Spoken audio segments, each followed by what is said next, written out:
എല്ലാവർക്കും നമസ്കാരം. ഞാൻ അശ്വിൻ. നേപ്പാളിൽ സംഭവിച്ചുകൊണ്ടിരിക്കുന്ന കാര്യങ്ങളുടെ തീവ്രത മനസ്സിലാക്കണമെങ്കിൽ അവിടുന്ന് വരുന്ന വീഡിയോസ് തന്നെ നമ്മൾ കണ്ടേ പറ്റത്തുള്ളൂ.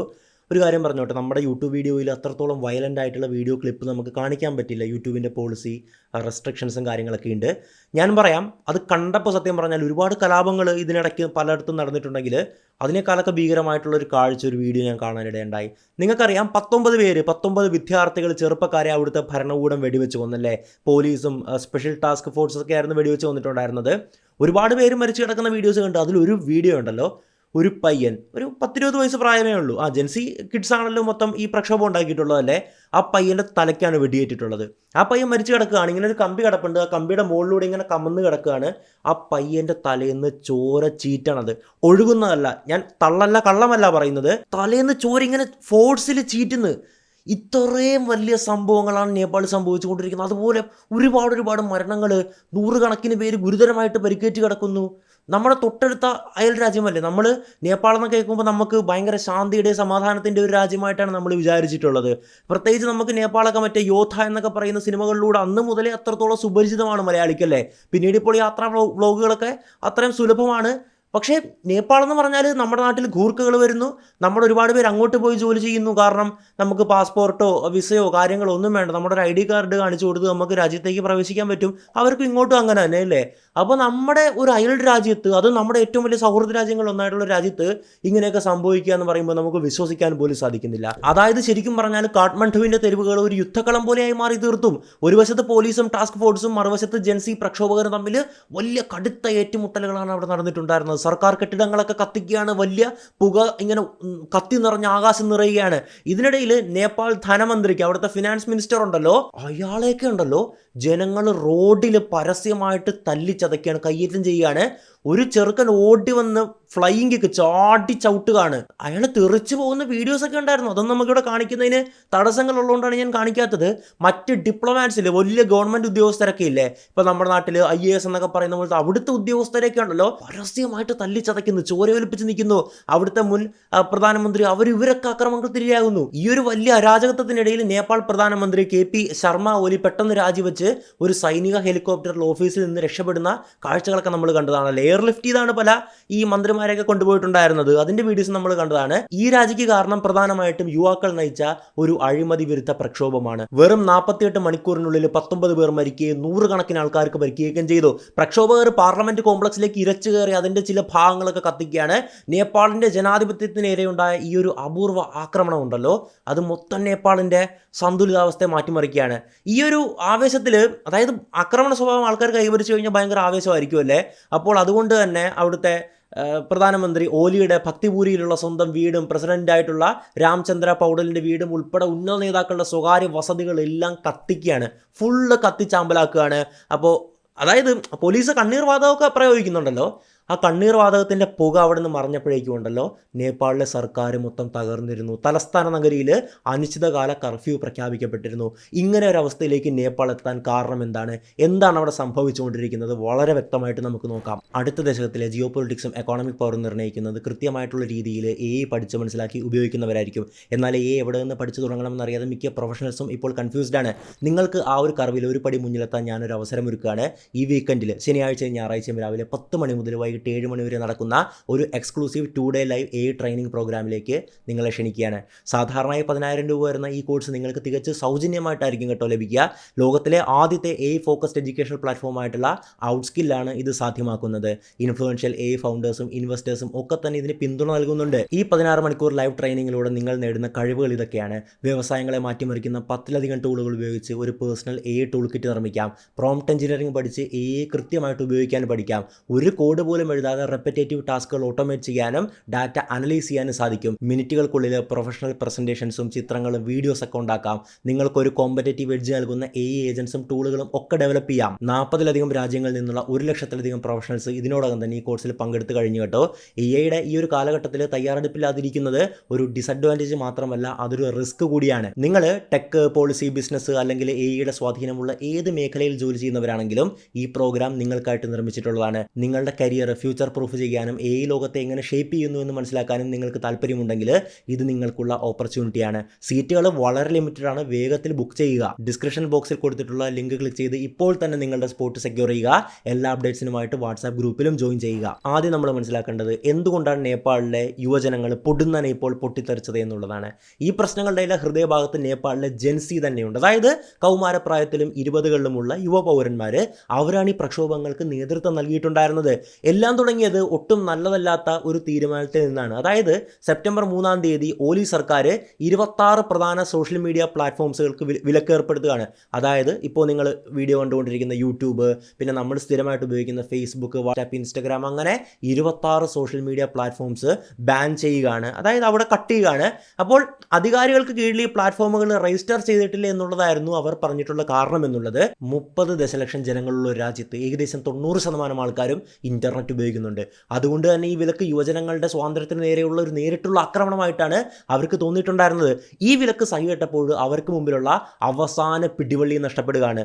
ദിവസങ്ങൾക്കുള്ളിൽ നേപ്പാളിലെ യുവാക്കൾ അവരുടെ ഡിജിറ്റൽ പ്രതിഷേധം യഥാർത്ഥ ജീവിതത്തിലെ പ്രവർത്തനങ്ങളാക്കി മാറ്റുകയാണ്. ഡിജിറ്റൽ സ്വാതന്ത്ര്യത്തിനായി തുടങ്ങിയ സമാധാനപരമായിട്ടുള്ള റാലികൾ വളരെ പെട്ടെന്നാണ് അഴിമതി, സ്വജനപക്ഷവാദം, സാമ്പത്തിക ദുരിതം എന്നിവയ്ക്കെതിരെയുള്ള ഒരു വലിയ കലാപമായി മാറിയിട്ടുണ്ടായിരുന്നത്. ഗവൺമെന്റ് 26 ആപ്പുകൾ ബാൻ ചെയ്തു എന്ന് പറഞ്ഞല്ലോ. അപ്പോൾ ഒറ്റടിക്കത് പെട്ടെന്ന് അങ്ങോട്ട് ബാൻ ആകില്ല, പതുക്കെ പതുക്കെയാണ് ആകുന്നത്. അവസാനമൊക്കെ ആയപ്പോൾ ടിക്ടോക്ക് ഒക്കെ മാത്രമേ അവിടെ അവൈലബിൾ ആയിട്ടുണ്ടായിരുന്നുള്ളൂ. യുവ പ്രക്ഷോഭകർ hashtag nepo kids, nepo baby തുടങ്ങിയ ടാഗുകളൊക്കെ ഉപയോഗിച്ച് സോഷ്യൽ മീഡിയയിൽ പല പോസ്റ്റുകളും പങ്കുവയ്ക്കുകയാണ്. രാഷ്ട്രീയക്കാരുടെ മക്കളുടെ ആഡംബര ജീവിതങ്ങളെ അവർ ഏറ്റവും അധികം വിമർശിക്കുകയാണ്. കാരണം നമ്മൾ നോക്കേണ്ടത് നേപ്പാളിൽ ഏറ്റവും കറപ്റ്റഡ് ആയിട്ടുള്ള അഴിമതി നിറഞ്ഞൊരു ഗവൺമെൻറ്റാണ് നിലവിലുള്ളത്. അവിടെ നിങ്ങൾക്കറിയാവുന്ന പോലെ തന്നെ ഒരു കമ്മ്യൂണിസ്റ്റ് ഗവൺമെൻറ്റാണുള്ളത്. അവരുടെ മക്കൾക്ക് മാത്രമേ അവർ ഗുണം ചെയ്യുന്നുള്ളൂ. ആ ഒരു രാജ്യത്തെ ജനങ്ങളെയോ യുവജനങ്ങളെയോ ഒന്നും തിരിഞ്ഞു നോക്കുന്നില്ല. അവിടെ ഈ അഴിമതി വിരുദ്ധ മന്ത്രി ഉണ്ടല്ലോ, അതിനെതിരെ ഒരു ചാർജുള്ള മന്ത്രി ഉണ്ടല്ലോ, അയാളൊക്കെ കൊട്ടാരമാണ് കെട്ടിപ്പൊക്കിയിരിക്കുന്നത്. അത്രയും ദുരന്തം പിടിച്ചൊരു സർക്കാരായിരുന്നു അവിടെ ഉണ്ടായിരുന്നത്. എന്തായാലും ഈ മുദ്രാവാക്യങ്ങൾ വളരെ പെട്ടെന്ന് ജനങ്ങളിലേക്ക് എത്തിക്കുകയാണ്. ഉന്നതരായ ഉദ്യോഗസ്ഥരുടെ കുടുംബങ്ങളുമായി ബന്ധപ്പെട്ട ആഡംബര കാറുകളുടെയും വലിയ വീടുകളുടെയും വീഡിയോസൊക്കെ അവർ ഇന്റർനെറ്റിൽ പങ്കുവയ്ക്കുകയാണ്. അതെല്ലാം വൈറലാകുകയാണ്. ഇതെല്ലാം പൊതുജനങ്ങളുടെ ദേഷ്യം വർദ്ധിപ്പിക്കുകയാണ്. തെരുവുകളിലെ പ്രക്ഷോഭകർ KP ചോറ്, ദേശ് ചോട്, KP ഓലി, കള്ള, രാജ്യം വിടു എന്നൊക്കെയുള്ള മുദ്രാവാക്യങ്ങൾ വിളിച്ചുകൊണ്ട് രംഗത്ത് വരികയാണ്. അഴിമതിക്കാരാണെന്ന് അവർ വിശ്വസിക്കുന്ന നേതാക്കളോട് ഉത്തരവാദിത്തം കാണിക്കാൻ ആവശ്യപ്പെടുകയാണ്. ചുരുക്കി പറഞ്ഞാൽ പഴയ രാഷ്ട്രീയ വിഭാഗം സ്വയം സമ്പന്നരാകുമ്പോൾ യുവതലമുറ തൊഴിലില്ലായ്മയും സാമ്പത്തിക ബുദ്ധിമുട്ടുകളും നേരിടുന്നുവെന്ന് യുവ നേപ്പാളികൾക്ക് തോന്നാൻ തുടങ്ങിയപ്പോഴാണ് ഇങ്ങനെ ഒരു കലാപം ഉണ്ടായത്. നമ്മളിവിടെ മനസ്സിലാക്കേണ്ടത് സോഷ്യൽ മീഡിയ വിലക്ക് ഒരു തീപ്പൊരി മാത്രമാണ്. പക്ഷേ നേപ്പാളിലെ ഈ പ്രതിസന്ധിക്ക് വർഷങ്ങളുടെ ചരിത്രമുണ്ട്. അപ്പോൾ നേപ്പാളിലെ യുവാക്കളെ ഈ ഒരു അവസ്ഥയിലേക്ക് എത്തിച്ച പ്രധാന പ്രശ്നങ്ങൾ എന്തൊക്കെയാണെന്ന് നമുക്ക് നോക്കാം. ഒന്നാമത്തെ ഏറ്റവും പ്രധാനപ്പെട്ട കാരണമാണ് വ്യാപകമായിട്ടുള്ള അഴിമതിയും സ്വജനപക്ഷവാദവും എന്നുള്ളത്. അവിടെ മാറി മാറി വന്നിട്ടുള്ള സർക്കാർ എല്ലാം തന്നെ അത്രത്തോളം അഴിമതി ആരോപണത്തിന് വിധേയരായിട്ടുണ്ട്. ഒരു ഉദാഹരണം നോക്കുകയാണെങ്കിൽ 2017 ഒരു എയർബസ് കരാറിലൂടെ എയർലൈന് ദശലക്ഷക്കണക്കിന് രൂപയുടെ നഷ്ടമുണ്ടാകുകയാണ്. കൂടാതെ ഉദ്യോഗസ്ഥരുടെ കുടുംബാംഗങ്ങൾക്ക് അനർഹമായിട്ടുള്ള ആനുകൂല്യങ്ങളൊക്കെ ഈ ഗവൺമെൻറ് കൊടുക്കുകയാണ്. വലിയ പൈസയും ബോണസ് വാദവും ഇതും കോടികളാണ് അവരെല്ലാം അവിടെ സമ്പാദിച്ചു പോരുന്നത്. ഇത് പൊതുജനങ്ങളുടെ വിശ്വാസം ഇല്ലാതാക്കുകയാണ്. അഴിമതി അന്വേഷണ കമ്മീഷൻ ചില കേസുകൾക്കൊക്കെ നടപടിയെടുത്തിട്ടുണ്ടായിരുന്നു കേട്ടോ. പക്ഷെ വല്ല കാര്യമുണ്ടോ? ഇല്ല.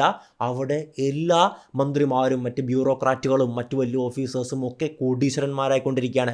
ജനങ്ങൾ തൊഴിലില്ലായ്മ, ഒരു ജോലിയും ഇല്ലാതെ അവിടുത്തെ യുവാക്കൾ കഷ്ടപ്പെടുകയാണ്. അവിടുത്തെ യുവജനങ്ങൾ വൈറലാക്കിയ നെപ്പോ ബേബി ക്യാമ്പയിൻ ഉണ്ടായിരുന്നു. എന്താണ് ചെയ്തെന്ന് നോക്കുകയാണെങ്കിൽ ഈ രാഷ്ട്രീയക്കാരുടെ അല്ലെങ്കിൽ രാഷ്ട്രീയ ഉന്നതരുടെ മക്കളുണ്ടല്ലോ, അവരുടെ ആഡംബര ജീവിതം തുറന്നു കാണിക്കുന്നതായിരുന്നു. അതായത് ഒരു ഗവൺമെൻറ് ബ്യൂറോക്രാറ്റ് പുള്ളിക്ക് കിട്ടുന്ന ശമ്പളം വെച്ച് കണക്കാക്കിയാൽ ഒരിക്കലും മേടിക്കാൻ പറ്റാത്ത കോടിക്കണക്കിന് രൂപയുടെ കാറുകളൊക്കെയാണ് അവരുടെ മകൻ അവിടെ ഓടിച്ചുകൊണ്ട് കിടക്കുന്നത്. വെറും ഷോ ഓഫ് ഇങ്ങനെ കാണിച്ചുകൊണ്ടിരിക്കുകയാണ്. ഈ പൈസയൊക്കെ എവിടെ നിന്ന് കിട്ടി? കാരണം അത്രത്തോളം കറപ്റ്റഡ് ആണ്. ഈ സ്വജനപക്ഷവാദം അവിടെ ഭീകരമാണ്. നെപ്പോട്ടിസം അല്ലേ?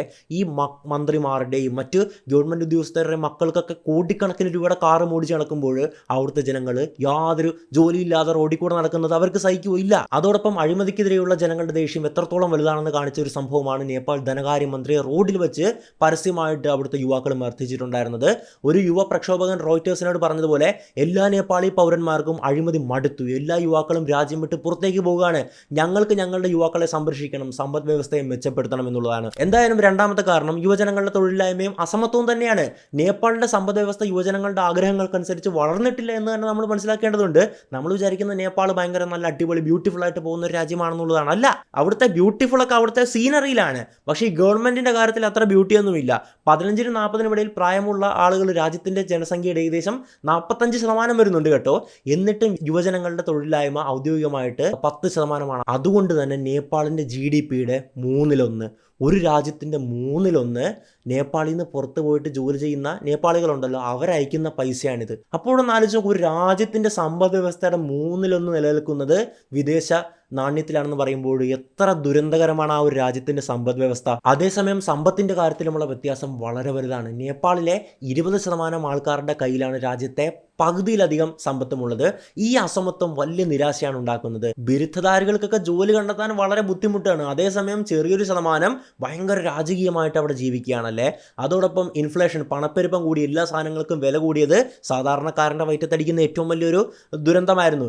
ഇനി മൂന്നാമത്തെ ഒരു കാരണം നോക്കുവാണെങ്കിൽ രാഷ്ട്രീയ അസ്ഥിരതയാണ്. 2018 വരെ നേപ്പാളിൽ രാജഭരണമായിരുന്നു ഉണ്ടായിരുന്നത് അല്ലേ. 2018 രാജഭരണം അവസാനിച്ചതിന് ശേഷം നേപ്പാളിലെ ജനാധിപത്യം തീർത്തും അസ്ഥിരമാണ്. 17 വർഷത്തിനുള്ളിൽ 13-14 വ്യത്യസ്ത സർക്കാരുകൾ അധികാരത്തിൽ വന്നു. ഒന്ന് ആലോചിച്ച് നോക്കുക, നമ്മുടെ നാട്ടിൽ കൂടെ ഇങ്ങനെ ഗവൺമെൻറ് മാറിക്കൊണ്ടിരുന്നു കഴിഞ്ഞു കഴിഞ്ഞാൽ ഒരു ഗവൺമെൻറ്റിനും ഫിക്സഡ് ആയിട്ടൊന്നും ചെയ്യാൻ പറ്റില്ല. അപ്പോൾ അവർക്ക് അധികം കാലം നിൽക്കേണ്ടാത്തത് കൊണ്ട് തന്നെ അവർ പരമാവധി കീശ വീർപ്പിക്കാനല്ലേ, പൈസ അടിച്ചു മാറ്റാനായിരിക്കും ശ്രമിക്കുന്നത്. ഇത് തന്നെയാണ് ഇപ്പോൾ നേപ്പാളിൽ സംഭവിച്ചുകൊണ്ടിരിക്കുന്നത്. എന്തായാലും ഈ ചുരുങ്ങിയ കാലയളവിനുള്ളിൽ 13-14 സർക്കാരുകൾ അധികാരത്തിൽ വരികയാണ്. പാർട്ടി വഴക്കുകൾ വളരെ സാധാരണമായി മാറുകയായിരുന്നു കേട്ടോ. ഒരു പ്രധാനമന്ത്രിക്ക് പോലും മുഴുവൻ കാലയളവും പൂർത്തിയാക്കാൻ പറ്റിയിട്ടുണ്ടായിരുന്നില്ല. ഈ കൂട്ടുകക്ഷി രാഷ്ട്രീയവും അധികാരത്തിനായിട്ടുള്ള പോരാട്ടങ്ങൾ നേപ്പാളിലെ പല ജനങ്ങളെയും നിരാശരാക്കുകയാണ്. ഓരോ പുതിയ സർക്കാരുകൾ മാറ്റങ്ങൾ വാഗ്ദാനം ചെയ്യുന്നുണ്ട്. പക്ഷേ അഴിമതിയും കാര്യക്ഷമത ഇല്ലായ്മയും ഒക്കെ അതേപടി തുടരുകയാണ്. തൽഫലമായിട്ട് ഈ ഒരു വ്യവസ്ഥയിലുള്ള വിശ്വാസം തന്നെ ജനങ്ങൾക്ക് നഷ്ടപ്പെടുകയാണ്. അതായത് ഈ ഗവൺമെൻറ് ഇല്ലാത്തൊരവസ്ഥയാണ് ബെറ്റർ എന്ന് തോന്നുകയാണ്. കാരണം വരുന്ന ഗവൺമെൻറ്റുകളെല്ലാം അവരുടെ കീശ വീർപ്പിക്കാൻ മാത്രമേ നോക്കുന്നുള്ളൂ. കൂട്ടുകക്ഷികളാണ്, അവിയൽ മുന്നണികളാണ്. അതുകൊണ്ട് തന്നെ പാർട്ടി വഴക്കുകൊണ്ട് ഇത് മൊത്തം തകർന്നു പോവുകയാണ്. അടുത്ത ഗവൺമെൻറ് വരേണ്ടി വരുന്നു അല്ലേ. അതുകൊണ്ട് തന്നെ അവിടുത്തെ ജനങ്ങൾക്ക് ഒരു കാര്യം മനസ്സിലായി, ഏത് പാർട്ടി വന്നിട്ടും കാര്യമില്ല, എല്ലാ പാർട്ടിക്കാരും അല്ലെങ്കിൽ അതിൻ്റെ നേതാക്കളും സ്വാർത്ഥരാണെന്നാണ് അവരിപ്പോൾ വിശ്വസിക്കുന്നത്. പ്രത്യേകിച്ച് യുവജനങ്ങൾ. കഴിഞ്ഞ 5 വർഷത്തിനുള്ളിൽ 3 സർക്കാർ മാറിയതോടെയാണ് ഈ അസ്ഥിര അത്രയും പ്രശ്നങ്ങളായി മാറിയിട്ടുണ്ടായിരുന്നത്. ഇനി നമ്മൾ നോക്കേണ്ടത് ഈ പ്രതിഷേധക്കാരോട് അവിടുത്തെ ഗവൺമെൻറ്, നിലവിലെ ഓലി സർക്കാർ എടുത്തിട്ടുള്ള ക്രൂരമായിട്ടുള്ള സമീപനമാണ്. ഓലി സർക്കാരിൻ്റെ പ്രതിഷേധത്തിലുള്ള സമീപനം എരുതിയിൽ എണ്ണ ഒഴിക്കുന്നതിന് തുല്യമായിരുന്നു. ഈ വിദ്യാർത്ഥികൾ, അതായത് യുവജനങ്ങൾ, വളരെ സമാധാനപരമായിട്ടുള്ള പ്രതിഷേധങ്ങളൊക്കെ ആയിരുന്നു നടത്തിക്കൊണ്ടിരുന്നത്. പക്ഷേ ഗവൺമെൻറ് എന്താണ് വിചാരിച്ചത്, കൊച്ചു പയ്യന്മാർ, പയലുകൾ, നമുക്ക് അങ്ങോട്ട് അവന്മാരെ ഒതുക്കിയേക്കാന്നും പറഞ്ഞിട്ട് വെടി ഉതിർക്കുകയാണ്. ഒന്ന് ആലോചിച്ച് നോക്കൂ, യുവജനങ്ങളുടെ പവർ ഇവർക്ക് അറിയത്തില്ലായിരുന്നു. അങ്ങനെയാണ് വിചാരിച്ചത്. ഇപ്പോൾ ചില വലിയ പ്രായമുള്ളവരൊക്കെ ആണെങ്കിൽ ഒന്നും ചെയ്യത്തില്ലായിരുന്നല്ലേ, പിള്ളേരല്ലേ, അങ്ങോട്ട് തല്ലിച്ചത് ഒതുക്കിയേക്കാന്ന് വിചാരിച്ചു. പക്ഷേ അതോടെയാണ് എരുതിയിൽ എണ്ണ ഒഴിക്കുന്നു എന്ന് ഞാൻ പറഞ്ഞില്ലേ, വെടി ഉതിർത്തത് മുതലാണ് ഈ പ്രശ്നം രൂക്ഷമായി മാറിയിട്ടുണ്ടായിരുന്നത്. പക്ഷേ ആ ഒരു ആക്രമണത്തിൽ 19 വിദ്യാർത്ഥികൾ കൊല്ലപ്പെട്ടിട്ടുണ്ട് കേട്ടോ. പാവങ്ങൾ, അവിടെ ജീവിക്കാൻ വേണ്ടി സമരം ചെയ്തവർ അവിടെ മരണപ്പെട്ട് വീഴുകയാണ്. ഇതിൽ ഭൂരിഭാഗം പേരുടെയും നെഞ്ചത്തോ തലയിലോ ആയിരുന്നു വെടിയേറ്റിട്ടുണ്ടായിരുന്നത്. ഞാൻ ആദ്യം പറഞ്ഞതുപോലെ ഞാൻ കണ്ടൊരു വീഡിയോ ആണ്, തലയിൽ നിന്ന് ഇങ്ങനെ ചോര ചീറ്റുന്നൊരു വീഡിയോ ആയിരുന്നു കണ്ടിട്ടുണ്ടായിരുന്നത്. എന്തായാലും യുവാക്കൾക്ക് നേരെ ഇത്രയും വലിയൊരു ആക്രമണം രാജ്യം മൊത്തത്തിൽ വലിയ പ്രതിഷേധങ്ങൾ ഉണ്ടാക്കുകയാണ്. സർക്കാർ ആദ്യം അതിനെ പ്രതിരോധിക്കാൻ ശ്രമിക്കുകയാണ്, കർഫ്യൂ ഏർപ്പെടുത്തുകയാണ്, കാഠ്മണ്ഡുവിൻ്റെ ചില ഭാഗങ്ങളിൽ ഇൻ്റർനെറ്റ് കട്ട് ചെയ്യുകയാണ്, സോഷ്യൽ മീഡിയ വിലക്ക്, ഓൺലൈൻ ദുരുപയോഗം തടയാൻ വേണ്ടിയാണെന്ന് വാദിക്കുകയാണ്. പക്ഷേ ഈ നടപടികൾ കാര്യങ്ങൾ ശാന്തമാവുന്നതിന് പകരം ഭരണകൂടം സ്വേച്ഛാധിപത്യത്തിലേക്ക് നീങ്ങിയാണെന്ന് പ്രക്ഷോഭകർക്ക് അവർക്ക് തോന്നുകയാണ്, അവർ വിശ്വസിക്കുകയാണ്. ചൊവ്വാഴ്ച ആയപ്പോഴേക്കും ജനങ്ങളുടെ ദേഷ്യം തടയാൻ കഴിയാത്തത്ര അവസ്ഥയിലാകുകയാണ്. 19 പേരെ കൊന്നു, ചെറുപ്പക്കാർ പയ്യന്മാരെ കൊന്നിട്ട് അവിടുത്തെ ബാക്കിയുള്ള പയ്യന്മാരെ നോക്കിയിരിക്കുമെന്ന് തോന്നുന്നുണ്ടോ? ഇല്ല, അവിടുത്തെ പയ്യന്മാരുണ്ടല്ലോ, യുവജനങ്ങളുണ്ടല്ലോ, ഗവൺമെൻറ്റിനെ കയറി മേഞ്ഞു. ഒരു തെറ്റും എനിക്ക് തോന്നില്ല കേട്ടോ. നമ്മൾ പല കാര്യങ്ങൾ നോക്കുമ്പോഴേക്കും തെറ്റാണെങ്കിലും നമുക്കിപ്പോൾ ഒരു കാര്യം ചോദിച്ചോട്ടെ, ഇപ്പോൾ ഗോവിന്ദചാമിയെ നാട്ടുകാർ കൈകാര്യം ചെയ്ത് കഴിഞ്ഞാൽ കൈകാര്യം ചെയ്യാനുള്ള അധികാരം ആർക്കും ഇല്ല എന്നും പറഞ്ഞ് നമുക്ക് വേണമെങ്കിൽ വാദിക്കാം. പക്ഷേ ഞാൻ നിങ്ങളെപ്പോലെ തന്നെ ഒരു സാധാരണക്കാരനായതുകൊണ്ട് ഞാൻ പറയും, ഗോവിന്ദചാമി ഇടിച്ച് കൊന്നു കഴിഞ്ഞാലും പ്രശ്നമില്ലെന്ന് എനിക്ക് പറയാൻ സാധിക്കത്തുള്ളൂ. നമ്മൾ അങ്ങനെയാണ് വീഡിയോസൊക്കെ ചെയ്തിട്ടുള്ളതല്ലേ. എന്തായാലും ചുരുക്കത്തിൽ നോക്കുകയാണെങ്കിൽ നേപ്പാളിലെ പ്രക്ഷോഭം ഫേസ്ബുക്കിലും ടിക്ടോക്കിനും വേണ്ടിയുള്ളതല്ല, മറിച്ച് അഴിമതിയും ഉത്തരവാദിത്വവും ഇല്ലാത്ത സാധാരണ നേപ്പാളികളുമായിട്ട്, അവിടുത്തെ ജനങ്ങളുമായിട്ട് യാതൊരു ബന്ധവുമില്ലാത്ത ഒരു രാഷ്ട്രീയ വിഭാഗത്തിന് നേരെ വർഷങ്ങളായിട്ട് മനസ്സിൽ കൊണ്ടുകടന്ന ഒരു ദേഷ്യത്തിൻ്റെ പൊട്ടിത്തെറിയായിരുന്നു ഇത്. അവിടെ ഒരു ഗവൺമെൻറ് എന്ന് പറഞ്ഞാൽ അവർക്ക് ഏറ്റവും കൂടുതൽ ബന്ധമുണ്ടാകേണ്ടത് ആരോടാണ്? ജനങ്ങളോടാണ്, പ്രത്യേകിച്ച് സാധാരണക്കാരായിട്ടുള്ള ജനങ്ങളല്ലേ. അവർക്ക് അവരൊന്നുമായിട്ട് യാതൊരു ബന്ധവുമില്ല. അഴിമതി വിരുദ്ധ മന്ത്രി ഏറ്റവും വലിയ അഴിമതിയാണ് അവിടെ നടത്തിക്കൊണ്ടിരിക്കുന്നത്. അപ്പോൾ ഇതൊക്കെയാണ് അവിടെ സംഭവിച്ചത്. എന്തായാലും ഇതിനൊരു കാരണം മാത്രമായിട്ടായിരുന്നു ഈ ജൻസി മാറിയിട്ടുണ്ടായിരുന്നത്. എല്ലാ ജനങ്ങൾക്കും, എല്ലാ പ്രായത്തിലുമുള്ള ജനങ്ങൾക്കും ഈ ഒരു വിദ്വേഷമുണ്ട്. പക്ഷേ അവർക്ക് ഒറ്റയ്ക്ക് ഇറങ്ങാൻ പറ്റില്ലല്ലോ. അതായത് ഇതൊരു കാരണമാക്കി മാറ്റിയെടുത്തുകൊണ്ട് അവർ കൃത്യമായിട്ട് ഈ ഒരു അവസരം വിനിയോഗിക്കുകയാണ്. അവർ സോഷ്യൽ മീഡിയയുടെയും ജനശക്തിയുടെയും കരുത്ത് തെരുവുകളിൽ തെളിയിക്കുകയാണ്. എന്തായാലും വലിയ സമ്മർദ്ദങ്ങൾക്കൊടുവിൽ പ്രധാനമന്ത്രി ഓലി സെപ്റ്റംബർ 9 രാജിവെക്കുകയാണ്. പ്രക്ഷോഭകരുടെ പ്രധാന ആവശ്യം അത് തന്നെയായിരുന്നു. പ്രധാനമന്ത്രി രാജിവെച്ച് പോവുക, കള്ളൻ ഓലി പുറത്തു പോവുക, കള്ളനാണ്, രാജ്യദ്രോഹിയാണെന്നൊക്കെ ഉള്ളതായിരുന്നു അവർ പറഞ്ഞിട്ടുണ്ടായിരുന്നത്. ഇത് തങ്ങളുടെ വിജയമായിട്ട് അവർ ജനങ്ങൾ, പ്രത്യേകിച്ച് ജൻസികൾ കരുതുകയാണ്, ആഘോഷിക്കുകയാണ്. ഇന്റർനെറ്റ് ബാൻ, ഈ സോഷ്യൽ മീഡിയ ആപ്പുകളുടെ ബാൻ എടുത്തു മാറ്റുകയാണ്. ഈ ഓലിയുടെ ബാൽക്കോട്ടിലുള്ള സ്വകാര്യ വസതിയൊക്കെ മൊത്തം കത്തിച്ചാമ്പലാക്കുവാണല്ലോ. അവിടെ നിന്ന് ഈ യുവാക്കളൊക്കെ ഡാൻസ് കളിക്കുകയാണ്, നൃത്തം ചെയ്യുകയാണ്. എന്തായാലും ഓലി സ്ഥാനം ഒഴിഞ്ഞപ്പോൾ നേപ്പാൾ ഒരു അധികാര ശൂന്യതയിലേക്ക് കടന്നിരിക്കുകയാണെന്ന് വേണം നമ്മൾ മനസ്സിലാക്കാനായിട്ട്. ഭരണഘടന അനുസരിച്ച്, അതായത് പല രാജ്യങ്ങൾക്കും പല ഭരണഘടനയാണല്ലോ, പ്രധാനമന്ത്രിയുടെ രാജി സ്വയം സർക്കാരിനെ പിരിച്ചുവിടുന്നില്ല. പ്രസിഡന്റായിട്ടുള്ള രാംചന്ദ്ര പൗഡല് രാഷ്ട്രത്തലവനാണ്. അദ്ദേഹത്തിന് ഒരു പുതിയ പ്രധാനമന്ത്രിയെ നിയമിക്കാൻ കഴിയും. യഥാർത്ഥത്തിൽ പ്രസിഡന്റ് പൗഡല് ഓലിയുടെ രാജി പെട്ടെന്ന് അംഗീകരിക്കുകയും ഒരു പുതിയ നേതാവിനെ കണ്ടെത്താൻ ചർച്ചകൾ ആരംഭിക്കുകയും ചെയ്തു. എങ്കിലും പ്രക്ഷോഭകർക്ക് ഒരു രാജിയിൽ ഒതുങ്ങുന്നതിനപ്പുറം എന്തൊക്കെയോ വലിയ ആവശ്യങ്ങൾ ഉണ്ടായിരുന്നു. പലരും വലിയ മാറ്റങ്ങൾ ആവശ്യപ്പെടുന്നുണ്ട്. അതായത് ഞാൻ പറഞ്ഞല്ലോ, ഈ ഇന്റർനെറ്റ് ബാനൊന്നും അല്ല വിഷയം. രാജ്യത്ത് ഇത്രയും വർഷങ്ങളായിട്ട് സംഭവിച്ചുകൊണ്ടിരിക്കുന്ന അനീതികൾക്കെതിരെ, അഴിമതിക്കെതിരെ, സ്വജനപക്ഷപാതത്തിനെതിരെയുള്ള പൊട്ടിത്തെറികളായിരുന്നു അല്ലേ. എന്തായാലും ചിലർ പ്രസിഡന്റ് പൗഡലും രാജിവെക്കണമെന്ന് ആവശ്യപ്പെടുകയാണ്. സർക്കാരിനെ മുഴുവനായിട്ടും താഴെ ഇറക്കുന്നതിന് തുല്യമാണ്. ഒരു പുതിയ സിവിലിയൻ സർക്കാർ രൂപീകരിക്കുന്നത് വരെ സൈന്യം താൽക്കാലികമായിട്ട് ക്രമസമാധാനം പുനഃസ്ഥാപിക്കാൻ രംഗത്തിറങ്ങണമെന്നും ഒരു സംസാരമുണ്ട്. എന്തായാലും സൈന്യം ഒരു താൽക്കാലിക ഭരണം ഏറ്റെടുക്കുകയാണെങ്കിൽ 2022 ശ്രീലങ്കയിലും 2024 ബംഗ്ലാദേശിലും രാഷ്ട്രീയ പ്രതിസന്ധികൾക്കിടയിൽ സൈന്യം ഇടപെട്ടതിന് സമാനമായിരിക്കും അവിടെയും സംഭവിക്കാൻ പോകുന്നത്. ഈ സംഭവങ്ങളെല്ലാം തന്നെ നേപ്പാളിൽ അസ്വസ്ഥമായിട്ടുള്ള ഓർമ്മകൾക്ക് കാരണമാകും. ഒരു പതിറ്റാണ്ട് നീണ്ട ആഭ്യന്തര യുദ്ധം രാജ്യം അനുഭവിച്ചിട്ടുണ്ട്. അടുത്തിടെ മാത്രമാണ് സൈന്യത്തിന്റെ രാഷ്ട്രീയപരമായിട്ടുള്ള പങ്ക് ഈ നിയമം വഴി കുറച്ചിട്ടുണ്ടായിരുന്നത്. മറ്റൊരു ആശ്ചര്യകരമായിട്ടുള്ളൊരു കാര്യം സംഭവിച്ചത് ഭൂതകാലത്തെക്കുറിച്ചുള്ള ഓർമ്മകൾ ജനങ്ങളുടെ ഇടയിൽ ഉയരുന്നു എന്നുള്ളതാണ്. മറ്റൊന്നുമല്ല, രാജഭരണം. അതായത് നേപ്പാളിലെ രാജഭരണം പുനഃസ്ഥാപിക്കാനുള്ള ആഹ്വാനങ്ങൾ വലിയ രീതിയിൽ അവിടുത്തെ ജനങ്ങൾ ഏറ്റെടുത്തിരിക്കുകയാണ്. 2008 നേപ്പാളിലെ 239 വർഷം പഴക്കമുള്ള രാജഭരണം അവസാനിച്ചിട്ടുണ്ടായിരുന്നല്ലേ. എന്നിട്ടും രാഷ്ട്രീയം പരാജയപ്പെടുമ്പോഴെല്ലാം ജനങ്ങളുടെ ഒരു വിഭാഗം രാജാവിന് തിരിച്ചു വരവിനായിട്ട് ആഗ്രഹിച്ചുകൊണ്ടേയിരിക്കുകയാണ്. ഈ പ്രതിസന്ധികൾക്കിടെ ആ വികാരം ശക്തിപ്പെടുകയാണ്. പക്ഷെ നമ്മൾ മനസ്സിലാക്കേണ്ടത്, രണ്ട് വിഭാഗം ജനങ്ങൾ ചിന്തിക്കുന്ന രണ്ടായിട്ടാണ്, രണ്ട് വിരോധാഭാസങ്ങളാണ്. ഒരു വിഭാഗം ജനങ്ങൾ ചിന്തിക്കുന്നത് കൃത്യമായിട്ടുള്ള രാഷ്ട്രീയ ജനാധിപത്യ സംവിധാനത്തിലൂടെ നല്ലൊരു ഗവൺമെന്റ് വരണം, നല്ലൊരു ഗവർണൻസ് വരണം, നല്ലൊരു ഉത്തരവാദിത്തം അവർ നടപ്പിലാക്കണമല്ലേ, ജനങ്ങളുടെ ക്ഷേമം നോക്കണമെന്ന്. മറുവിഭാഗം ചിന്തിക്കുന്നത് പുരാതനമായിട്ടുള്ള രാജകീയമായിട്ടുള്ള ഒരു ഭരണത്തിലേക്ക് പോകണമെന്ന്. അപ്പോൾ രണ്ട് വാദങ്ങളും നമ്മൾ വിചാരിക്കും രാജഭരണമൊക്കെ പഴയ രീതിയിലല്ലേ, അത് മോശമായിരിക്കും, അല്ലെങ്കിൽ ഇപ്പോൾ സംഭവിക്കുന്ന അവസ്ഥയിൽ ഇപ്പോൾ ഇതല്ലേ സംഭവിക്കുന്നത്, അപ്പോൾ അത് ചെയ്താൽ അത് മോശമായിരിക്കും. നമ്മൾ മനസ്സിലാക്കേണ്ടത് നമ്മുടെ രാജ്യമോ അല്ലെങ്കിൽ നമ്മുടെ കേരളത്തിന് മുമ്പുള്ള രാജഭരണമായിട്ടൊന്നും ചിന്തിക്കാൻ പറ്റില്ല. ഇപ്പോൾ നമ്മുടെ UAE-യിലൊക്കെ രാജഭരണമല്ലേ ഉള്ളത്, അതൊക്കെ ബെറ്റർ ആയിട്ടുള്ളൊരു കാര്യമല്ല. അപ്പോൾ രാജഭരണം എന്ന് പറഞ്ഞാലേ മോശമൊന്നുമല്ല. ഇപ്പോഴുള്ള രാജഭരണങ്ങളൊക്കെ നല്ല അടിപൊളിയായിട്ട് തന്നെയാണ് പോയിക്കൊണ്ടിരിക്കുന്നത്. UAE, സൗദിയിലൊക്കെ നമ്മൾ കാണുന്നതാണല്ലേ. അപ്പോൾ നമ്മൾ ഈ ഒരു നേപ്പാളിൻ്റെ കാര്യം നോക്കുകയാണെങ്കിൽ അവിടുത്തെ ഫാക്റ്റും ഡാറ്റയും ബേസ് ചെയ്ത് ഏത് ഭരണമായിരുന്നു ബെറ്റർ എന്ന് നോക്കേണ്ടി വരും. ഒരുപാട് കണക്കുകൾ പരിശോധിക്കേണ്ടി വരും. എന്നിട്ട് മാത്രമേ നമുക്ക് ഏതാണ് നല്ലതെന്നൊക്കെ തീരുമാനിക്കാൻ പറ്റത്തുള്ളൂ. അപ്പോൾ ഒരു വിഭാഗം ജനങ്ങൾ പറയുന്നു ജനാധിപത്യപരമായിട്ടുള്ള ഗവൺമെന്റ് ആണ് വേണ്ടത്, കൃത്യമായിട്ടുള്ള ഉത്തരവാദിത്തം നടപ്പിലാക്കിയാൽ മതി. മറുവിഭാഗം പറയുന്നു രാജഭരണമാണ് വേണ്ടതെന്ന്. നേപ്പാളിൽ ഒരു പുതിയ പരിഷ്കരണ സർക്കാർ വരുമോ, അതോ സൈനിക മേൽനോട്ടത്തിൽ ഒരു സാങ്കേതിക സർക്കാർ വരുമോ, അല്ലെങ്കിൽ രാജഭരണം പുനഃസ്ഥാപിക്കാനുള്ള ശ്രമങ്ങൾ നടക്കുമോ? ഈ സാഹചര്യങ്ങളെല്ലാം കാഠ്മണ്ഡുവിൽ ഇപ്പോൾ നിലവിലുണ്ട്. എന്ത് വേണമെങ്കിലും സംഭവിക്കാം. ഇപ്പോഴെന്തായാലും നേപ്പാളിന്റെ അടുത്ത ഭാവി, തൊട്ടടുത്ത ഭാവി എന്ന് പറയുന്നത് വളരെ അനിശ്ചിതത്വത്തിലാണ്. 30 ദശലക്ഷം ജനങ്ങളുള്ള ഈ ദക്ഷിണേന്ത്യൻ രാജ്യം സമീപ ദശാബ്ദങ്ങളിൽ ഒന്നുമില്ലാത്ത തരത്തിൽ ഒരു വളരെ അതിസങ്കീർണമായിട്ടുള്ള നിർണായകമായിട്ടുള്ള ഘട്ടത്തിലൂടെയാണ് ഇപ്പോൾ നീങ്ങിക്കൊണ്ടിരിക്കുന്നത്. ഇവിടെ നമ്മൾ മറ്റൊരു പ്രധാനപ്പെട്ട കാര്യം മനസ്സിലാക്കേണ്ടത്, നേപ്പാളിന്റെ സംഭവം ഒരു ഒറ്റപ്പെട്ട കാര്യമല്ല എന്നുള്ളതാണ്. യഥാർത്ഥത്തിൽ കഴിഞ്ഞ കുറച്ച് വർഷങ്ങളായിട്ട് ദക്ഷിണേഷ്യയിലെ ഒരുപാട് രാഷ്ട്രങ്ങൾ തകർച്ചകളും കൂട്ടക്കലാപങ്ങളും ഒക്കെ ഉണ്ടായിട്ടുണ്ട്. നമുക്ക് ശ്രദ്ധേയമായിട്ടുള്ള ചില ഉദാഹരണങ്ങൾ തന്നെ നോക്കാം. ഞാൻ അധികം വലിച്ചു നീട്ടി പറയുന്നില്ല, കാരണം നമ്മുടെ പ്രധാന സംഭവം നേപ്പാളായിരുന്നല്ലോ അല്ലേ. ഒന്നാമത്തത് ശ്രീലങ്കയാണ്. 2022 ചരിത്രത്തിലെ ഏറ്റവും വലിയ സാമ്പത്തിക തകർച്ച നേരിട്ടപ്പോൾ ശ്രീലങ്കയിലെ പൗരന്മാർ തെരുവുകളിൽ ഇറങ്ങുകയാണ്. ഇന്ധനം, ഭക്ഷണം, മരുന്ന് എന്നിവയുടെ കടുത്ത ക്ഷാമം ആൾക്കാരുടെ ദേഷ്യം മൊത്തം വർദ്ധിപ്പിക്കുകയാണ്, ആളിക്കത്തിക്കുകയാണ്. അങ്ങനെ 2022 ജൂലൈയിൽ ആയിരക്കണക്കിന് ആൾക്കാർ കൊളംബോയിലെ പ്രസിഡൻഷ്യൽ കൊട്ടാരത്തിലേക്ക് ഇരച്ചു കയറുകയാണ്. പ്രസിഡന്റ് ഗോതബയ രാജപക്സെയ്ക്ക് രാജിവെച്ച് രാജ്യം വിടേണ്ടി വന്നു ജീവൻ രക്ഷിക്കാൻ വേണ്ടിയിട്ട്. വലിയ കലാപങ്ങളായിരുന്നു ഉണ്ടായിട്ടുണ്ടായിരുന്നതല്ലേ. 2 ബംഗ്ലാദേശാണ്. കഴിഞ്ഞ വർഷം 2024 ബംഗ്ലാദേശിന്റെ ദീർഘകാല പ്രധാനമന്ത്രിയായിട്ടുള്ള ഷെയ്ഖ് ഹസീന വിദ്യാർത്ഥി പ്രക്ഷോഭങ്ങളെ തുടർന്ന് പുറത്താക്കപ്പെടുകയാണ്. സർക്കാർ ജോലികളിൽ വീണ്ടും കൊണ്ടുവന്ന ജോബ് കോട്ടയ്ക്കെതിരെ ധാക്ക യൂണിവേഴ്സിറ്റിയിലെ വിദ്യാർത്ഥികൾ സമരം ചെയ്തതോടെയാണ് ഇത് തുടങ്ങിയിട്ടുണ്ടായിരുന്നത്.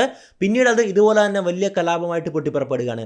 നമ്മളൊരു കാര്യം മനസ്സിലാക്കേണ്ടത്, ഞാൻ പണ്ടെപ്പോഴും ഒരു വീഡിയോയിൽ പറഞ്ഞിട്ടുണ്ട്, ഒരു കലാപം തുടങ്ങുന്നത് ഒരൊറ്റ കാരണത്തിന്റെ പുറത്തായിരിക്കും അല്ലേ. പക്ഷേ ആ കലാപം വ്യാപിക്കുമ്പോൾ, അതായത് വലിയ രീതിയിലേക്കായിട്ട് മാറുമ്പോൾ, അതിന് ആ ഒരു കലാപത്തിന്റെ ലക്ഷ്യം നേരത്തെ ഒരെണ്ണമായിരുന്നല്ലോ, അതിൽ നിന്ന് വ്യതിചലിച്ചുകൊണ്ട് പല പല ലക്ഷ്യങ്ങളായി മാറും. പല പല ആംഗിളുകൾ ഈ കലാപം കൈവരിക്കും.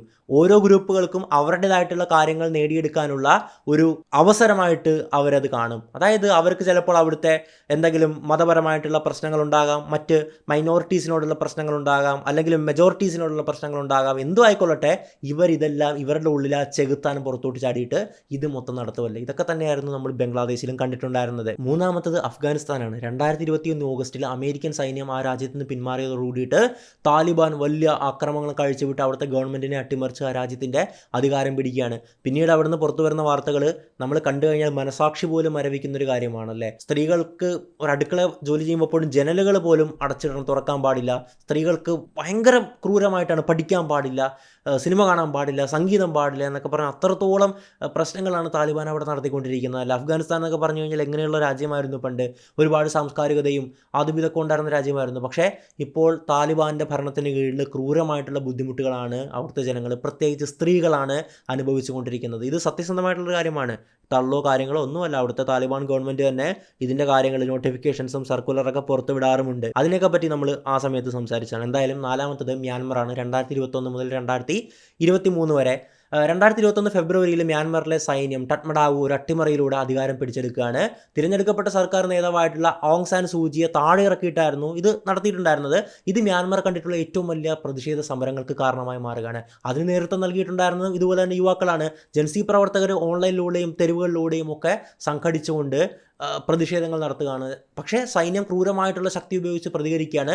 പ്രതിഷേധക്കാർക്ക് നേരെ വെടി ഉതിർക്കുകയാണ്. ആയിരക്കണക്കിന് ആൾക്കാരെ തടവിലാക്കുകയാണ്. രാജ്യത്തെ ഒരു ആഭ്യന്തര യുദ്ധത്തിലേക്ക് ഈ സംഭവങ്ങൾ തള്ളിവിടുകയാണ്. 2025 ആയപ്പോഴേക്കും മ്യാൻമറിലെ പ്രതിസന്ധി കൂടുതൽ രൂക്ഷമാകുകയാണ്. ചില നിരീക്ഷകർ പറയുന്നത് സൈനിക ഭരണകൂടം തന്നെ താമസിയാതെ തകർന്നേക്കാം എന്നുള്ളതാണ്. ഞാൻ ഇത് വലിച്ചു നീട്ടുന്നില്ല. ഞാൻ പറഞ്ഞല്ലോ, നമ്മുടെ ചുറ്റുമുള്ള രാജ്യങ്ങളാണല്ലേ. അപ്പോൾ നമ്മുടെ ചുറ്റും ഒരുപാട് പ്രശ്നങ്ങളാണ്. നോക്ക്, അവിടെ അപ്പുറത്തുള്ള ഈ വശത്തുള്ള ശ്രീലങ്ക മുതൽ അഫ്ഗാനിസ്ഥാൻ, ബംഗ്ലാദേശ്, മ്യാൻമർ, ഇവിടെ എല്ലാം പ്രശ്നങ്ങളാണ്. നമ്മൾ മാത്രം ഇത്രയും ശക്തമായിട്ട് നിൽക്കുകയാണ്. നമ്മൾ നോക്കേണ്ടത്, നമ്മുടെ രാജ്യത്ത് പല പേരുകളും പറഞ്ഞ് പല സമരങ്ങളും നടക്കുമ്പോൾ അതിന് ആദ്യം ഒരു ലക്ഷ്യമൊന്നും പറഞ്ഞായിരിക്കും നടക്കുന്നതല്ലേ, പക്ഷേ പല ആംഗിളുകളും കൈവരിക്കാൻ സാധ്യതയുണ്ട്. അപ്പോൾ സമരങ്ങൾ കൃത്യമായിട്ട് മോണിറ്റർ ചെയ്ത്, അത് നമ്മളങ്ങനെ വെറുതെ അഴിച്ചുവിടാൻ പറ്റുന്നൊരു സാധനമല്ല. സമരങ്ങൾ ഉദ്ദേശിച്ചത് നമ്മുടെ നാട്ടിൽ കാണുന്ന പോലെ റോഡ് സമരങ്ങളല്ല, മറിച്ച് ഇവിടെയൊക്കെ സംഭവിച്ചതുപോലെയുള്ള ഒരു ഉദാഹരണം പറയുവാണെങ്കിൽ കർഷക സമരം. പണ്ടൊരു കാർഷിക ബില്ലിനെതിരെ വലിയ സമരങ്ങൾ നടന്നിട്ടുണ്ടായിരുന്നല്ലോ, ഡൽഹിയിലൊക്കെ ആയിരുന്നു നടന്നിട്ടുണ്ടായിരുന്നത്. അവിടെ ഖലിസ്ഥാനി കൊടി ഉയർത്തി. അറിയാമോ? ഖലിസ്ഥാൻ എന്ന് പറയുന്നത് തീവ്രവാദ പ്രസ്ഥാനമാണ്, നമ്മൾ തീവ്രവാദി ഗ്രൂപ്പായിട്ട് പ്രഖ്യാപിച്ചിട്ടുള്ളതാണ്. അപ്പോൾ അവരുടെ കൊടി അവിടെ ഉയർത്തിയത് എന്തിനാണ്? ഞാൻ പറഞ്ഞ പോലെ തന്നെ സമരം നമ്മൾ നോക്കുമ്പോൾ ഇന്ന കാര്യത്തിലാണ്, പക്ഷെ അതിൻ്റെ പിന്നിൽ വലിയ പല ശക്തികളുടെയും കളികളുണ്ടാവും. അവർ മറ്റ് വലിയ കലാപങ്ങളും ഒഴിച്ചുവിടും. അവിടെ ചിലപ്പോൾ വർഗീയത ഉണ്ടാക്കാൻ വേണ്ടിയിട്ട് ഒരു മതവിഭാഗത്തിൽപ്പെട്ട ആൾക്കാരെ കൊല്ലും, എന്നിട്ട് ഇന്ന മതവിഭാഗത്തിൽപ്പെട്ട ആൾക്കാരാണെന്ന് പറയും. അപ്പോൾ അവരുടെയൊക്കെ ലക്ഷ്യം വലിയ കലാപങ്ങൾ ഉണ്ടാക്കിയിട്ട് സംസ്ഥാന ഗവൺമെൻറ്റിനെയോ അല്ലെങ്കിൽ മറ്റ് കേന്ദ്ര ഗവൺമെൻറ്റിനെയോ ഒക്കെ താഴെ ഇറക്കുക, രാജ്യത്ത് അസ്ഥിരത ഉണ്ടാക്കുക എന്നൊക്കെ ഉള്ളതാണ്. അപ്പോൾ വലിയ വലിയ സമരങ്ങൾ കൃത്യമായിട്ട് നമ്മുടെ രാജ്യം മോണിറ്റർ ചെയ്യുന്നുണ്ട്, അതിന് വേണ്ട നടപടി എടുക്കുന്നുണ്ട്. അതുകൊണ്ട് മാത്രമാണ് നമ്മുടെ രാജ്യം ഇങ്ങനെ നിൽക്കുന്നത് കേട്ടോ. നമ്മൾ വിചാരിക്കും സാധാരണ കർഷക സമരമല്ലേ, നിങ്ങൾ ഖലിസ്ഥാൻ കൊടി ഉയർത്തിയ വീഡിയോ കണ്ടിട്ടുണ്ടായിരുന്നു. എന്തിന് ഖലിസ്ഥാൻ കൊടി ഉയർത്തണം? അവിടെ വന്നിട്ട് സമരം ചെയ്യാൻ വന്നിട്ടുണ്ടായിരുന്ന സാധാരണ കർഷകരെക്കാൾക്കുള്ളിൽ കോടിക്കണക്കിന് ആസ്തിയുള്ള കർഷകരായിരുന്നു. വലിയ ട്രാക്ടറൊക്കെ കൊണ്ടുവന്ന് അവിടെ ഇടുകയാണ്. അപ്പോൾ ഇതിൻ്റെ പിന്നിലൊക്കെ വലിയ വലിയ കളികൾ നടന്നേക്കാം. ഞാൻ ഒരു ഉദാഹരണമായിട്ട് പറഞ്ഞതാണ്. അപ്പോൾ ഇങ്ങനെ ചില പ്രശ്നങ്ങൾ ഈ സമരങ്ങൾക്ക് നിലനിൽപ്പുണ്ട്. തുടങ്ങുന്നത് ഒരു കാര്യം പറഞ്ഞായിരിക്കും, പക്ഷേ ആൾ കൂടുമ്പോൾ ഈ ആൾക്കൂട്ടത്തിൻ്റെ സ്വഭാവം പുറത്തെടുക്കും. പല ഗ്രൂപ്പുകളും പല ആംഗിളുകൾ പോകും. അവരുടെ ലക്ഷ്യങ്ങൾ ഈ ഒരു കലാപങ്ങൾക്കിടെ നിറവേറ്റുമല്ലേ. ഇതൊക്കെ തന്നെ ചിലവർ സ്ത്രീകളെ മാനഭംഗം ചെയ്യും. ആ ഒരു ഗ്യാപ്പിൽ ഇതൊക്കെ സംഭവിക്കുന്ന കാര്യം തന്നെയാണ്, ലോകമെമ്പാടും സംഭവിക്കുന്ന കാര്യമാണ്. അതുകൊണ്ട് കലാപങ്ങൾ ഉണ്ടാകാതിരിക്കട്ടെ. എല്ലാ ജനങ്ങളും, ഈ ലോകത്തുള്ള എല്ലാ ജനങ്ങളും ശാന്തി സമാധാനത്തോടെ ഇരിക്കട്ടെ. ലോകാസമസ്ത സുഖിനോ ഭവന്തു എന്ന് തന്നെയാണ് നമ്മൾ പറയുന്നത്. എന്തായാലും ഈ ഉദാഹരണങ്ങളെല്ലാം ഒരു കാര്യം ഉറപ്പിച്ച് പറയുന്നു, ദക്ഷിണേഷ്യ ഇപ്പോൾ വലിയ അസ്ഥിരതയും പ്രക്ഷോഭങ്ങൾ നടക്കുന്ന ഒരു കാലഘട്ടത്തിലൂടെയാണ് കടന്നുപോയിക്കൊണ്ടിരിക്കുന്നത്. കാഠ്മണ്ഡു മുതൽ കാബൂൾ വരെയും കൊളംബോ മുതൽ ധാക്ക വരെയും പല രാജ്യങ്ങളിലും കൂട്ടക്കലാപങ്ങൾ, ഭരണമാറ്റങ്ങളോ അല്ലെങ്കിൽ കഴിഞ്ഞ കുറച്ച് വർഷങ്ങളായിട്ട് വലിയ പ്രശ്നങ്ങളോ കലാപങ്ങളോ ഒക്കെ സംഭവിച്ചുകൊണ്ടേയിരിക്കുകയാണല്ലേ. ഇത് പ്രശ്നമാണ്. ഇതൊക്കെ നമ്മൾ ഒബ്സർവ് ചെയ്യണം. നമ്മൾ മനസ്സിലാക്കേണ്ടതിൻ്റെ ഏറ്റവും വലിയ നമുക്ക് നേരിടാൻ പോകുന്ന പ്രശ്നം എന്താണെന്നറിയാവോ? ഇതെല്ലാം നമ്മുടെ അയൽരാജ്യമാണ്. അവിടെ വലിയ കലാപം സംഭവിക്കുമ്പോൾ ഈ ജനങ്ങളെല്ലാം ഇങ്ങോട്ട് കയറും, നുഴഞ്ഞു കയറും നമ്മുടെ രാജ്യത്തേക്ക്. അപ്പോൾ അത് വലിയ പ്രശ്നമാണ്. നമ്മുടെ നാട്ടിൽ അത്രത്തോളം ബംഗ്ലാദേശികളുണ്ട്. ഇവിടെ കേരളത്തിൽ നിന്നടക്കം കുറേ ബംഗ്ലാദേശികളെ കഴിഞ്ഞ ദിവസങ്ങളിലൊക്കെ ആയിട്ട് പൊക്കിയിട്ടുണ്ടായിരുന്നല്ലോ. ഇവർ മറ്റേ വ്യാജ ആധാർ കാർഡും IDs ഒക്കെ ആയിട്ട് ഇങ്ങോട്ട് കയറി വരികയാണ്. നമ്മൾ വിചാരിക്കും ബോർഡർ പിന്നെ എന്തിനാണെന്നല്ലേ. നമ്മൾ ബോർഡർ എന്ന് പറഞ്ഞു കഴിഞ്ഞാൽ കുറേ ഇങ്ങനെ കിടക്കുകയാണ്. അതിനൊക്കെ ഒരു പരിധികളുണ്ട് നമ്മൾ നോക്കുന്നതിന്. നമ്മൾ ലുക്ക് വെച്ച് പോലും നമുക്ക് തിരിച്ചറിയാൻ പറ്റില്ല. ഇപ്പോൾ ഒരു ചൈനീസ് സിറ്റിസണാണ് നമ്മുടെ രാജ്യത്തുള്ളതെങ്കിൽ നമുക്കറിയാം, മറ്റൊരു അമേരിക്കൻ സിറ്റിസൺ ആണെങ്കിൽ നമുക്കറിയാൻ പറ്റുമല്ലോ. ഞാൻ ഉദ്ദേശിച്ചത് എത്നിസിറ്റി, റൈസ് എന്തോ ആയിക്കൊള്ളട്ടെ, അതാണ്. പക്ഷേ ഇവരൊക്കെ നമ്മുടെ തന്നെയാണ്. ബംഗ്ലാദേശികൾ എന്ന് പറഞ്ഞാൽ ആര്? ബ്രിട്ടീഷ് ഇന്ത്യക്കാർ തന്നെയാണ്. പാകിസ്ഥാനികൾ എന്ന് പറഞ്ഞാൽ ആര്? ബ്രിട്ടീഷ് ഇന്ത്യക്കാർ തന്നെയാണ്, അല്ലേ? അപ്പോൾ ഇവരൊക്കെ നമ്മുടെ ഇടയിലേക്ക് വന്ന് നമുക്ക് അറിയാൻ പോലും പറ്റില്ല എന്നുള്ളത് വലിയൊരു പ്രശ്നമാണ്. നമ്മുടെ ഇടയിൽ കേരളത്തിലടക്കം ഒരുപാട് ബംഗ്ലാദേശികളുണ്ട്. കഴിഞ്ഞ ദിവസം പോലീസ് അറസ്റ്റ് ചെയ്തിട്ടുണ്ടായിരുന്നു. അപ്പോൾ ഇന്ത്യയെ സംബന്ധിച്ചുള്ള ഏറ്റവും വലിയ ആശങ്ക ഇത് തന്നെയാണ്. ചുറ്റുമുള്ള രാജ്യങ്ങൾ കലാപം സംഭവിക്കുമ്പോൾ അത് നമ്മുടെ നാട്ടിലേക്കും പടരും, അല്ലെങ്കിൽ ഈ ആൾക്കാർ നമ്മുടെ നാട്ടിലേക്ക് ഈ വിഘടനവാദം പരത്താൻ വരും, തുടങ്ങിയ സംഭവങ്ങളൊക്കെ ഉണ്ട്. എന്തായാലും നമ്മൾ വിചാരിക്കുന്നത് നമ്മുടെ സൗഹൃദ രാജ്യം തന്നെയാണ് നേപ്പാൾ. പക്ഷേ ഇപ്പോഴുള്ള ഓലി സർക്കാർ നമ്മുടെ ഗവൺമെൻറ്റുമായിട്ട് അത്ര വലിയ സ്വരച്ചേർച്ചയിലല്ല എന്നുള്ളത് വേണം നമ്മൾ മനസ്സിലാക്കാനായിട്ട്. അത്ര നമുക്ക് കമ്പനിയൊന്നുമില്ല അവരുമായിട്ട്. കാരണം വളരെ പ്രശ്നമായിട്ടുള്ള രീതിയിലാണ് അവരുടെ ഭരണമൊക്കെ പോയിട്ടുണ്ടായിരുന്നല്ലോ. അതുകൊണ്ട് തന്നെ ഡയറക്റ്റ് അവിടുത്തെ പ്രശ്നങ്ങളിലൊന്നും നമ്മുടെ ഗവൺമെൻറ് ഇടപെടുന്നില്ല. നമ്മുടെ പൗരന്മാരോട്, അതായത് നേപ്പാളിൽ ഒരുപാട് ഇന്ത്യക്കാരുണ്ട്, ചുമ്മാ ഒരു ID കാർഡും കാണിച്ച് നടന്നു കയറി പോകാമല്ലോ. അപ്പോൾ അങ്ങനെ ജോലി ചെയ്യാൻ പോയവരും ടൂറിസ്റ്റായിട്ട് പോയവരും മലയാളികളും ഒക്കെ ഉണ്ട്. അവരോടൊക്കെ സുരക്ഷിതരായിട്ടിരിക്കാനാണ് ഇപ്പോൾ എംബസി പറഞ്ഞിട്ടുള്ളത്. എന്ത് സഹായത്തിന് നമ്മളുടെ ഗവൺമെൻറ് ഉണ്ട്. പക്ഷേ അവിടുത്തെ സുരക്ഷ നമ്മൾ അവിടുത്തെ പൗരന്മാർ നേരിട്ട് നോക്കിയാൽ മതിയാകത്തുള്ളൂ. ഇപ്പോൾ ഓൾമോസ്റ്റ് ശാന്തമായിട്ട് വരുന്നുണ്ട് കാര്യങ്ങൾ എന്നാണ് മനസ്സിലാക്കാൻ പറ്റുന്നത്. പോലീസ് വെടി ഉതിർക്കലൊക്കെ നിർത്തി. കാരണം അതാണ് ഇത്രയും വലിയ കലാപത്തിലേക്ക് നയിച്ചിട്ടുണ്ടായിരുന്നത്, അല്ലേ? എന്തായാലും ഇനി ചൈനയുടെ കാര്യം നോക്കുകയാണെങ്കിൽ ചൈനയുടെ അയൽരാജ്യമാണ് നേപ്പാൾ എന്നുള്ളത്. ചൈനയും അവിടുത്തെ പോലീസ് സർക്കാരുമായിട്ട് നല്ല ബന്ധമാണുള്ളത്. പക്ഷേ ചൈനയും ഡയറക്റ്റായിട്ട് ഇടപെടാൻ സാധ്യത ഇല്ല എന്നുള്ളതാണ് മനസ്സിലാക്കാൻ സാധിക്കുന്നത്. ചൈനയും ഇന്ത്യയും ഒക്കെ ആയിട്ട് ഇപ്പോൾ വലിയ കമ്പനി, ചൈന, ഇന്ത്യ, റഷ്യ വലിയ ലോകശക്തിയായിട്ട് മാറിക്കൊണ്ടിരിക്കുകയാണല്ലേ. അതിൻ്റെ ഇടയിൽ നമുക്കും ചൈനയ്ക്കൊന്നും ഇവരുടെ കാര്യത്തിൽ താല്പര്യം കാണിക്കേണ്ട കാര്യം പോലും ഇല്ല സത്യം പറഞ്ഞാൽ. എന്തായാലും ഇതൊക്കെയാണ് നിലവിൽ സംഭവിച്ചുകൊണ്ടിരിക്കുന്നത്. ഞാനൊരു മൊത്തം കൂടെ ഒരു അവിയൽ പരുവത്തിലാണ് വീഡിയോ ചെയ്തതെന്ന് എനിക്കറിയാം. പക്ഷേ ആ ഒരു സംഭവത്തിൻ്റെ തീവ്രത, എന്തുകൊണ്ടാണ് സംഭവിച്ചത്, എന്താണ് കാര്യങ്ങളെന്നൊക്കെ നിങ്ങളെ മനസ്സിലാക്കാൻ പറ്റിയാൽ നമ്മളുടെ വീഡിയോ സെറ്റാണ് എന്ന് വിചാരിക്കുന്ന ഒരാളാണ്. അല്ലാതെ വലിയ അവതരണ മികവോ കാര്യങ്ങളൊന്നുമില്ല. എന്തായാലും ഈ നേപ്പാളിൽ നടക്കുന്ന സംഭവങ്ങളെക്കുറിച്ചുള്ള നിങ്ങളുടെ അഭിപ്രായം എന്താണ്? നമ്മുടെ രാജ്യത്തേക്ക് അവിടുന്ന് ആൾക്കാർ ഇങ്ങോട്ട് കടന്നു വന്നു കഴിഞ്ഞ് കഴിഞ്ഞാൽ എന്തൊക്കെ പ്രശ്നങ്ങളാണ് നേരിടാൻ പോകുന്നത്? അതുപോലെ തന്നെ നമ്മുടെ നാട്ടിലുള്ള എല്ലാ അന്യ സംസ്ഥാന തൊഴിലാളികളെന്ന് വിചാരിക്കുന്നവരും നമ്മുടെ ഇന്ത്യക്കാർ തന്നെയാണെന്ന് നിങ്ങൾ വിചാരിക്കുന്നുണ്ടോ? അല്ല ബംഗ്ലാദേശികൾ കുറേ പേരുണ്ടെന്ന് ഞാനും പറഞ്ഞാൽ അതിനെ പറ്റിയിട്ടുള്ള നിങ്ങളുടെ അഭിപ്രായം എന്താണ്? തുടങ്ങിയ എല്ലാ കാര്യങ്ങളും കമൻറ്റ് ബോക്സിൽ ഇടുക. കമൻറ്റ് ബോക്സ് എന്നുള്ള എപ്പോഴും നല്ലൊരു ചർച്ചാ വേദിയാണ്. അതുകൊണ്ട് തന്നെ ഞാൻ പറയുന്നത്. പിന്നെ ഞാൻ തുടക്കത്തിൽ പറഞ്ഞ കാര്യം മറക്കണ്ട, ഈ വീക്കെൻഡിൽ ശനിയാഴ്ച ഞായറാഴ്ച നടക്കുന്ന exclusive 2 day live AI training പ്രോഗ്രാമിൻ്റെ കാര്യം. AI അല്ല നിങ്ങളുടെ ജോലി കളയാൻ പോകുന്നത്, മറിച്ച് AI ഉപയോഗിക്കാൻ അറിയാവുന്ന ആളുകളായിരിക്കും നിങ്ങളുടെ ജോലി കളയാൻ പോകുന്നത്. അതുകൊണ്ട് തീർച്ചയായിട്ടും അപ്ഡേറ്റഡ് ആയിട്ടിരിക്കുക. ഇതിൽ ജോയിൻ ചെയ്യാനുള്ള ലിങ്ക് ഞാൻ ഡിസ്ക്രിപ്ഷൻ ബോക്സിൽ കൊടുത്തേക്കാം. പെട്ടെന്ന് തന്നെ ജോയിൻ ചെയ്ത് നിങ്ങളുടെ സ്പോട്ട് സെക്യൂർ ചെയ്യുക. കാരണം സീറ്റുകൾ ലിമിറ്റഡ് ആണ്. എന്തായാലും മറ്റൊരു വീഡിയോയിലും മറ്റൊരു വിഷയമായിട്ട് നമുക്ക് വീണ്ടും കാണാം. It's me Ashwin Madappally signing out.